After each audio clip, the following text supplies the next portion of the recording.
Good afternoon, everyone. Welcome to the Prince George Daily News weekly panel session. We've been kind of not necessarily weekly over the summer. We've been hit and miss, but we're back again with Tracy Calogheros and Mackenzie Kerr to talk about things that are going on around town and around the province and that kind of thing.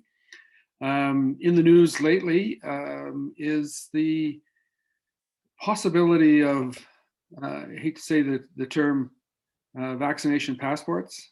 I think we lost Tracy, but anyways, hopefully she will log back in. The mayor of New York City has basically unveiled some passports in that city. If you want to go to events and stuff like that, you have to have proof of vaccination. So, Mackenzie, let's go to you to kick it off, and we'll see if we can get Tracy back on the line here. Sure, we will. We'll let her try and get back here. As soon as we went live, she crashed. I think that we should definitely be using a different word as to not make people upset over the word. We have always had vaccination records. Since we've been getting vaccinated, so it's no different.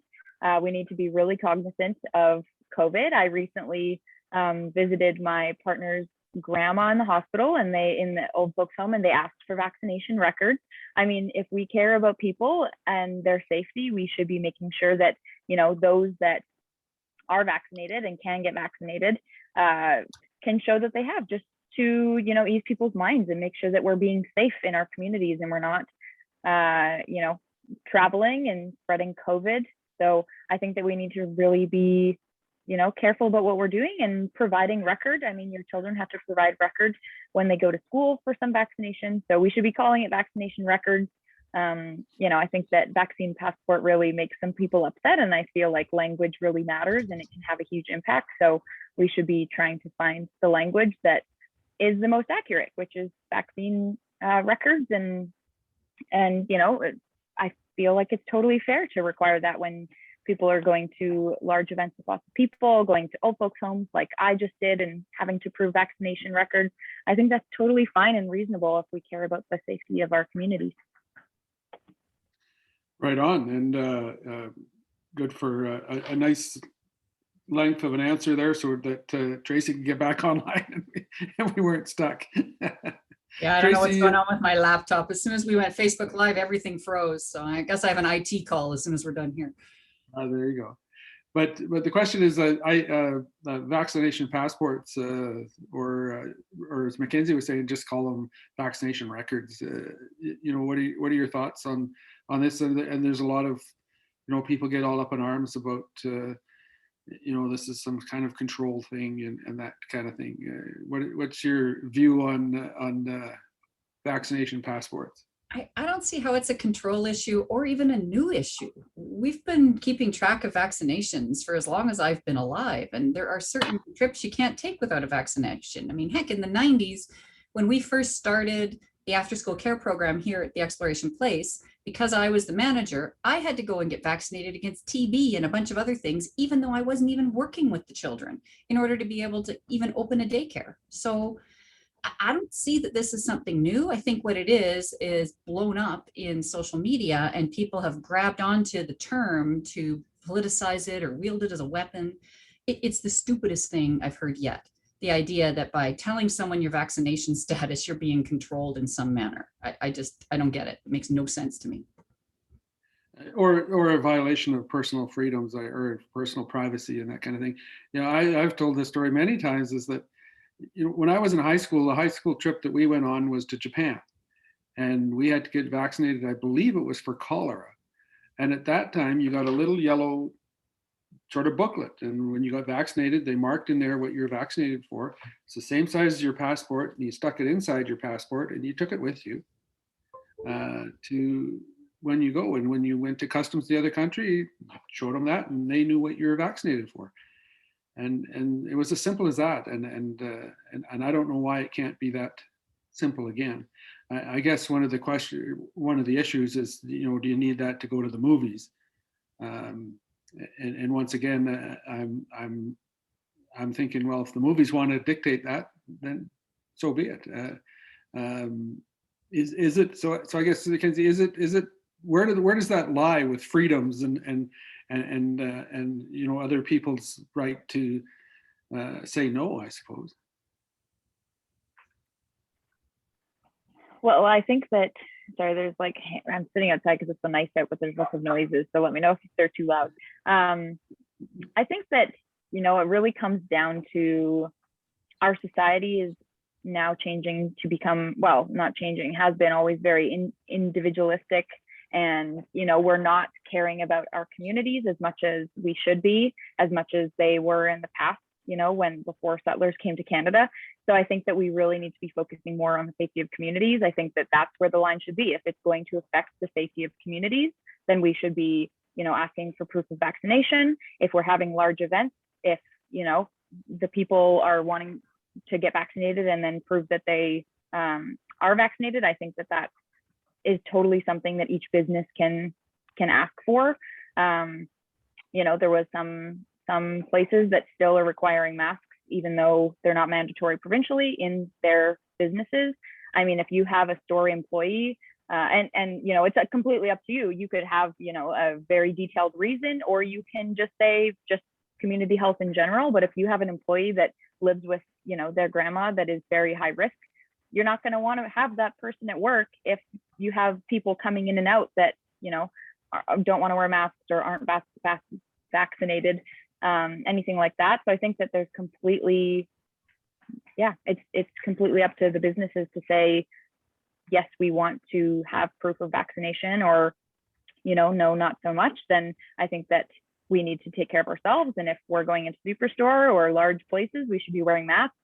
If I'm going up to a outdoor coffee stand, something like that, and I'm double vaxxed and I'm comfortable not wearing my mask, standing with a glass, a plexi sheet in between me and the server, then that's up to me because, it's outside. But if that business requires it, then obviously I'm going to follow the rules, and because it's not about me, it's about community safety. So that's where I think the line is.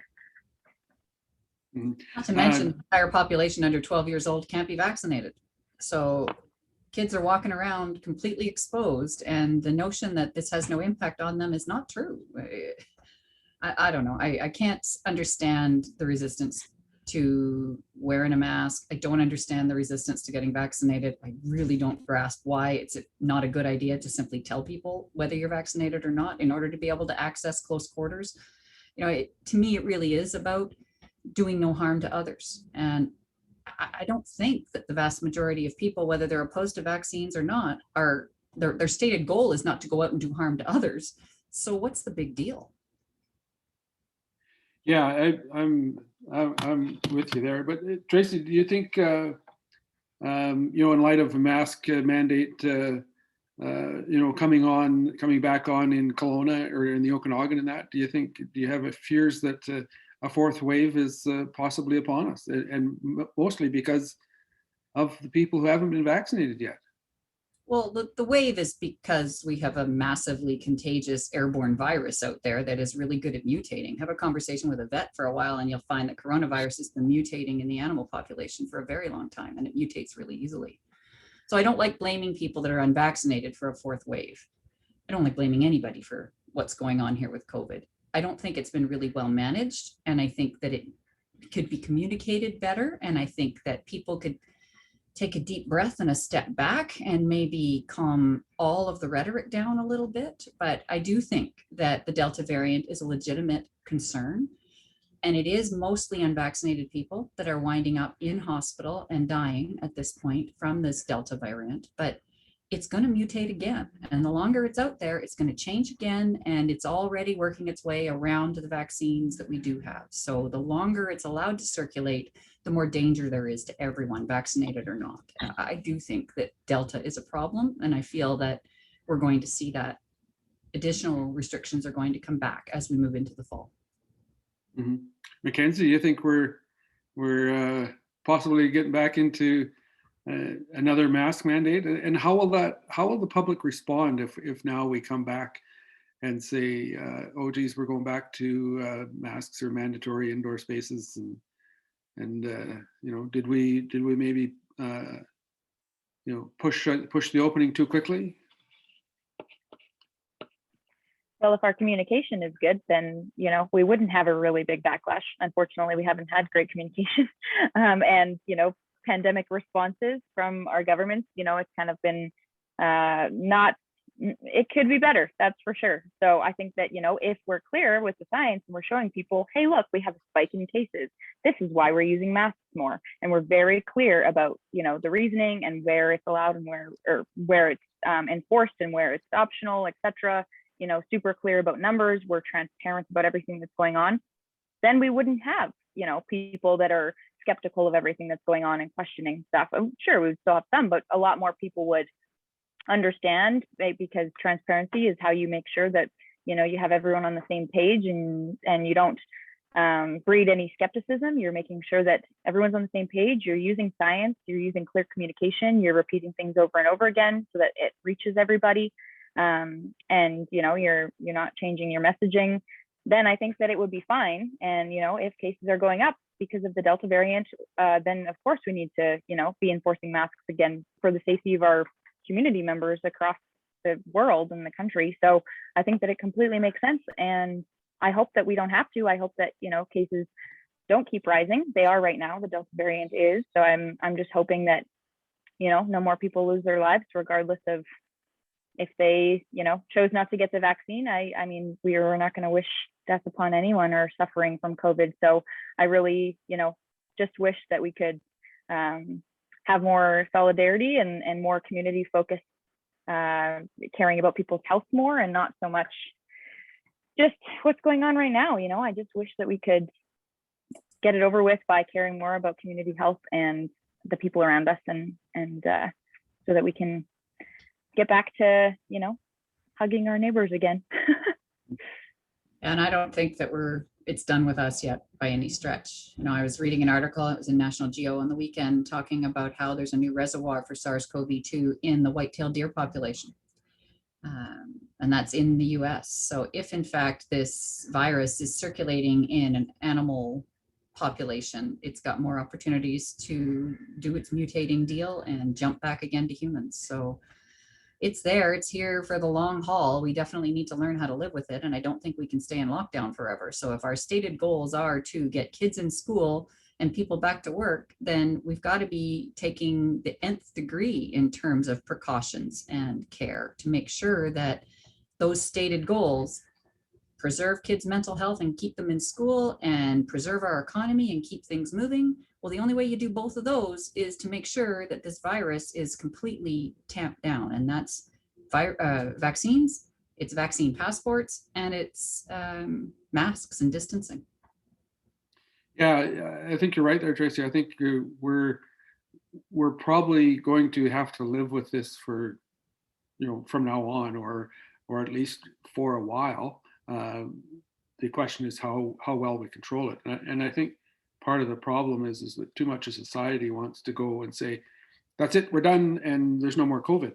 And that's not going to happen. You know, I look in Alberta, they just recently announced that as of, I think it's October or August 18th or somewhere around there, if you test positive, you don't have to self-isolate. You know, and it's kind of like, you know, you sit here and you wonder whether you're watching the Beaverton or the actual news, right? Because that's how goofy we're getting with some of our reaction to this. So I just sort of wonder how we can get past this if our governments don't take this seriously. I think it's not just this issue either. I mean, look at the wildfires. We had a bunch of rain and a cold summer last year, so everybody decided we no longer had an issue with climate change. It's insanity. We're all under smoke right now, and fires are everywhere. Just because we had a year off doesn't mean it's gone. And that's really, I feel like we were given a summer to try and relax everybody a little bit and let people get a bit of social interaction, and it's been taken way too far. Mm-hmm. So how do we, Mackenzie? How do we get people back in? How do we reverse that course other than elect Green MPs and Green MLAs? Oh, I don't know. Have you seen what's happening to the Green Party? Oh yeah, maybe I'll take that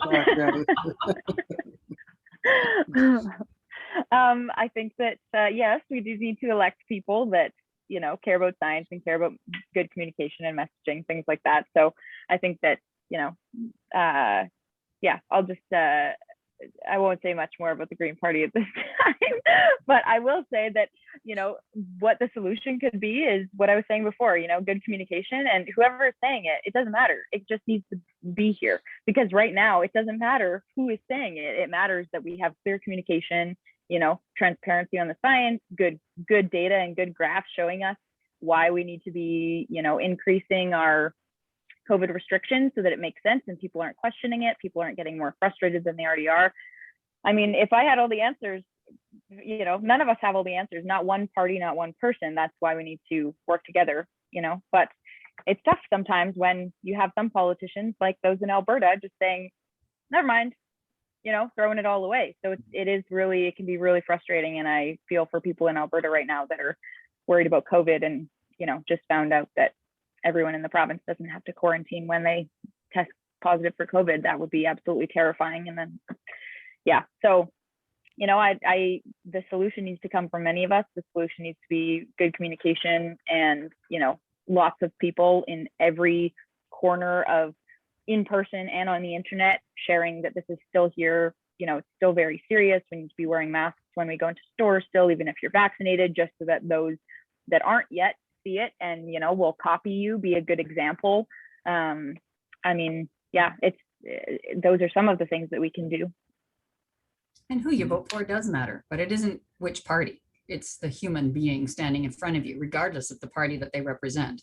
It's how they know your community. It's whether or not you trust them. It's whether you believe what they're saying when they're making promises, and whether you think that they actually have their community's best interests at heart. It really has to be about the person. And until we start to do that, I don't think we can look to political leadership for solutions to these kind of core societal problems. I mean, we're really talking about interpersonal relationships and trust. And it's no different than when you're talking about the relationship between settler communities and Indigenous communities and the need to try and learn about each other and build trust there. It's very similar to what we're talking about when you approach this anti-vaccine passport versus pro-vaccine passport discussion. It may not be cultural, but it definitely is two different ideologies. And in order to be able to communicate with each other and come to some common agreement and understanding on how to move forward, that trust has to be built. And the trust doesn't exist right now. Our political leaders can't give it to us because they're too hung up in whatever color shirt they're wearing. And the media are so widely distrusted, in part thanks to Mr. Trump, but also more broadly in general in the way media has been forced to chase dollars when advertising vanished. The stories become clickbait and people stop paying attention to that too. So then you get that you don't know who to trust. That's when people turn to friends, neighbors, parents. And there's no guarantee that those three sources have checked their sources or have really understood what it is that they're sharing. So I think that it's a much bigger societal problem. Not to say that it's not important who you vote for, but I think that we need to stop thinking about it as a team sport and start thinking about our entire society holistically. Yeah, that's why sometimes there's often the argument made that the best level of politics is the municipal level because the parties aren't involved and it's more individual, and you vote for whoever you vote for the individuals. But not to say there isn't slate politics in municipalities as well, but that's the last one so far where you can vote for a different sort of you might think, well, that guy's right wing, but I like his idea on that, and sure that person's left wing, but they're good on this one. So you can cast your vote either way, municipality. But in federal, it's just kind of like you're right. It's just party, and I think we're following the U.S. too much, where everything is partisan. It sure doesn't work here in northern BC, no. Because whether you're talking provincial or federal, none of the parties have any interest in it because either they think they can't lose the riding or they think they can't win it. And because their focus is on a playbook, they're focusing on the ridings they figure they can win and protect. And so we get left in the wilderness, quite literally, with no concern being paid to any of our issues or any of the challenges, which in today's world are boiling up in rural Canada. And yet I would argue that most of rural Canada is in the same boat that we're in. Whether you're talking about Indigenous truth and reconciliation or climate change, it's rural Canadians that are the ones that are on the forefront of all of those battle lines. And if our parties are ignoring us, we need to start sending other people. I do feel like, you know, we would have a better handle on this and more opportunity if we had proportional representation. I think that would help us immensely because, you know, it would be, you know, whether it's ranked ballot, whichever type it is, then we wouldn't be, you know, you get one vote, you get to vote for one person, you can't rank them. You know, I think that we would be a lot better off in following what Tracy was saying of voting for the person, not the party, if we were able to have proportional representation. Yeah, there's some truth to that for sure. The danger with that ranked ballot, though, is that it's perpetually a green light for the Liberals. Yes. So different proportional representation. Yeah. I've been an advocate of proportional representation for a long time. But failing that, you know, there's one thing that we can do in Prince George, and we could do this provincially. And politicians argue it against it, but it's hard to do. You can't organize it. But if we have two MLAs and two MPs representing Prince George, elect one from one party and one from the other, and that way, both parties are going to, like you're saying, Tracy, they ignore the riding because they go the area because they don't think they can win it, or they know they're going to win it. So if you split those and elect one from each, then they're going to pay attention, which is really a sad comment, you know, on politics. So that's what you have to do to get some attention paid to it. But you know, that's one way where the parties you know, are certainly strategic about what they do and where they make announcements and when they make those announcements. I don't see why the citizens shouldn't be. Yeah. And the tough part about that, I think we lost Mackenzie. The tough part about that is you can't organize that. You know, because people are going to vote how they're going to vote, right? So I've tried to make the argument and it did not go over well. So yes, I remember there was and I get that too. People are on board with the party that they're involved with for a lot of reasons. It's not just team sport. I mean, I say that facetiously, but the fact of the matter is people take exception when you start talking about being strategic with your vote. But I really don't see how we get through the mess that is politics right now unless we start thinking more strategically at the voting level as opposed to only at the party level. Yeah, absolutely. And speaking of that, so when are we going to the polls?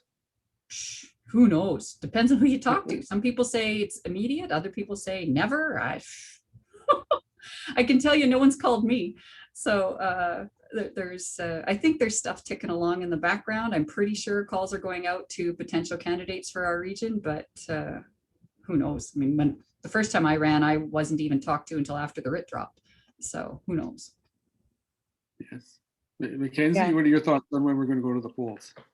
I think it'll come soon. I've been hearing little murmurs that it'll come soon, and candidates have been announcing, you know, months ago, candidates were announcing all over the country. So I definitely think that very soon, within a couple weeks, I personally think. I'm curious what they do with a fourth wave, though. If they announce an election that's going to go to the ballots in, I don't know, end of September, beginning of October, like that would be right when things would be heating up again around this Delta variant and kids back to school. Yeah, that's the challenge. Like, you know, if I was in the Prime Minister's inner circle, which I'm about as far from that as you can get. You know, that's one of the things we're looking at is you know, they want to wait till after the Olympics because you don't want to make an election call during the Olympics. You don't want to have the election in early September because that's the back to school kids, right? You know, you don't want to be going to the poll when in the first week of school. So you're looking at announcing, you know, in a week or two for maybe the middle or late September. But then the big unknown is the fourth wave, and you really don't want to be calling an election when all of a sudden everything's going back into lockdown. So it's you know, the political strategists in Ottawa they're going to be earning their keep and making a good decision for whichever party, or for the Liberals if it works out that well. And then there's the other question of why do we need to go to have an election at all? I don't know that we do. I think we have a lot of other things going on right now. There really is no compelling reason to have an election other than to give the Liberals a majority, and that depending who you talk to isn't a lock either.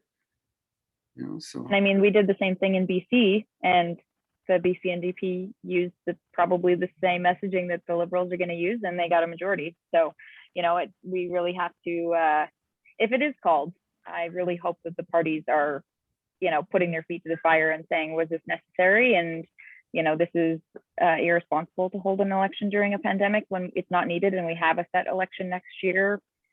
Why are we doing this right now? You're doing it just for a majority. That's just self-interested benefit. And, Yeah, and how can the NDP make that argument? Yeah, the NDP just did it in BC. So it's really funny that Jagmeet Singh is posting like, oh, we don't need an election right now.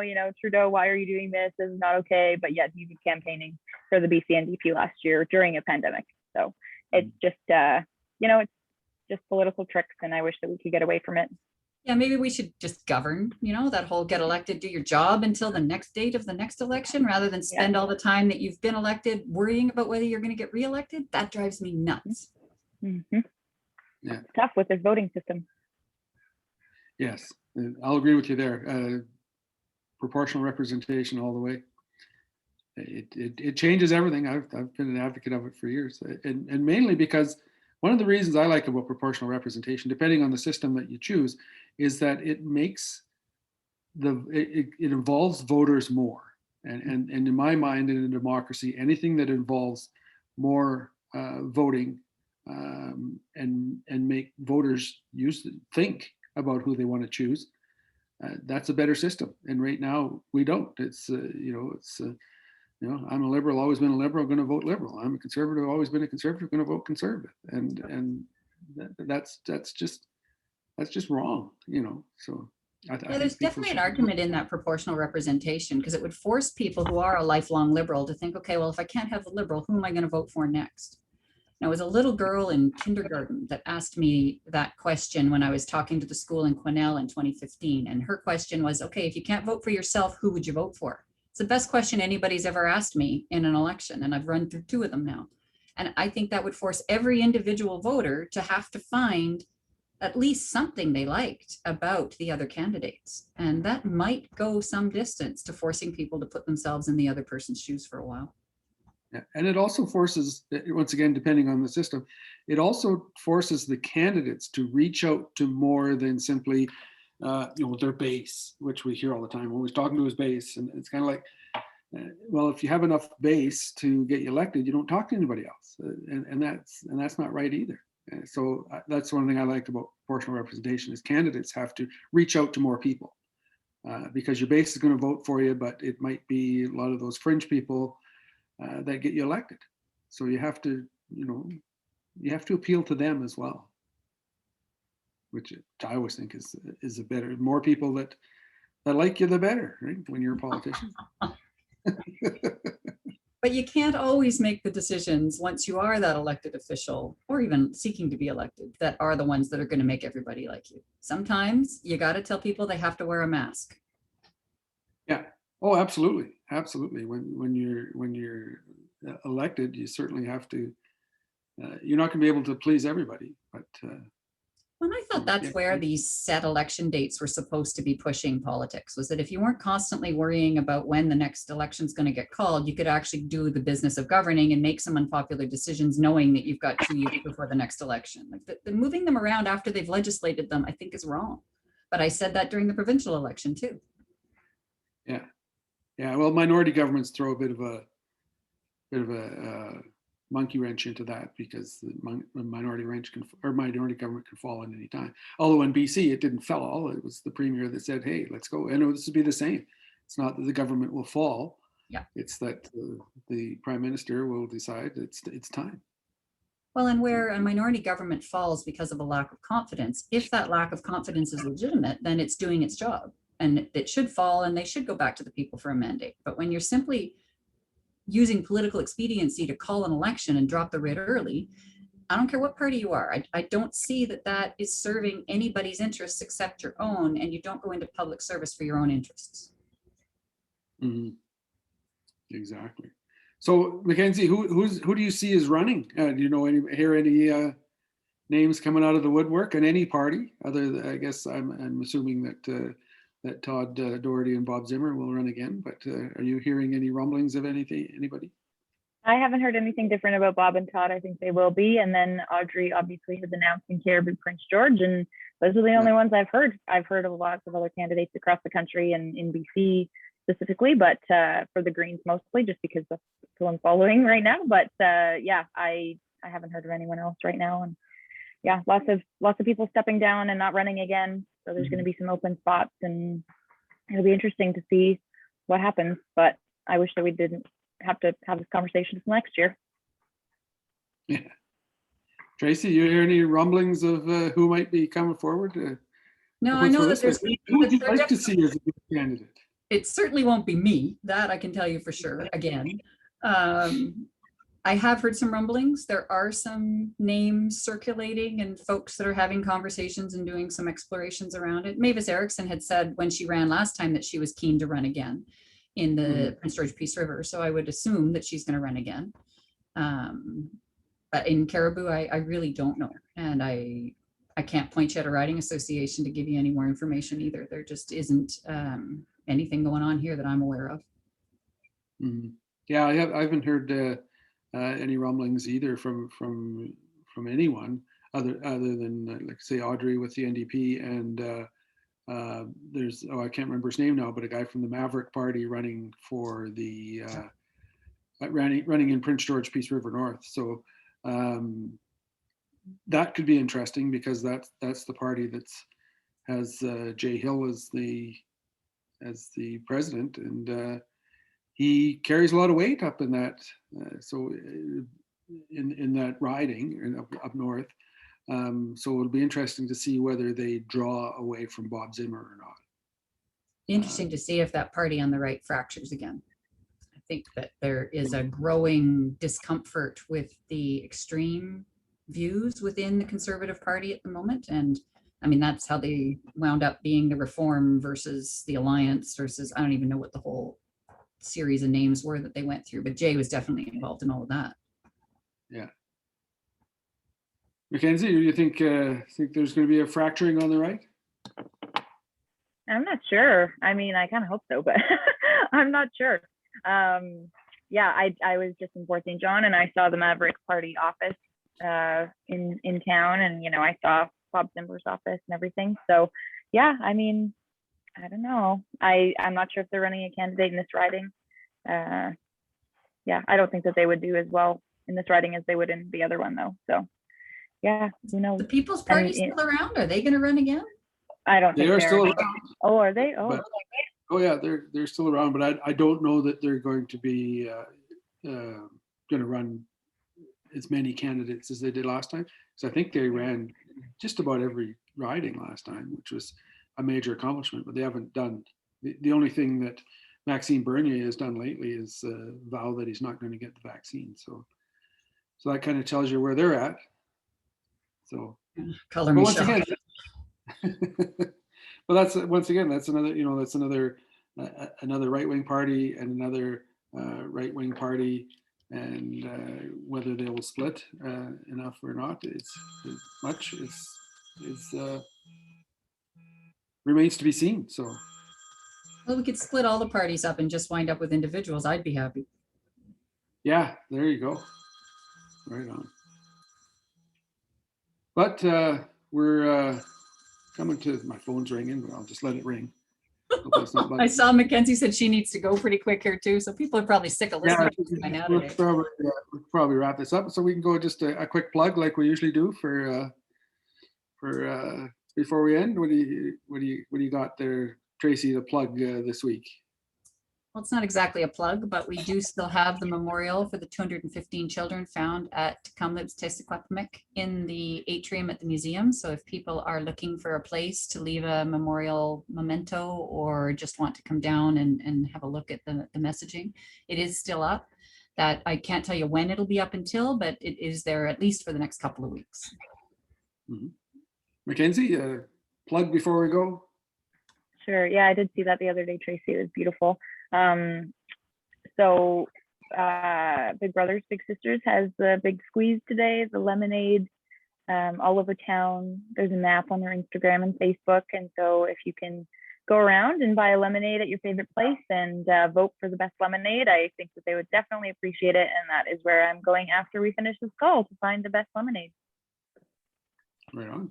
And I'll just plug that here in BC, we apparently have some of the best vaccination records in North America, but we're not done yet. So if you haven't got your vaccination yet, please go out and get it. I think there's a walk-in, I think everywhere is having a walk-in clinic. I think it's today, I believe it is, where no appointment necessary, just go in and get your shot and then move on and be part of the solution rather than part of the problem, as they say. And on that note, I'd like to thank Tracy and Mackenzie and everybody who's been watching today. We're a little bit shorter today, but that's okay too. And we will be back again next week.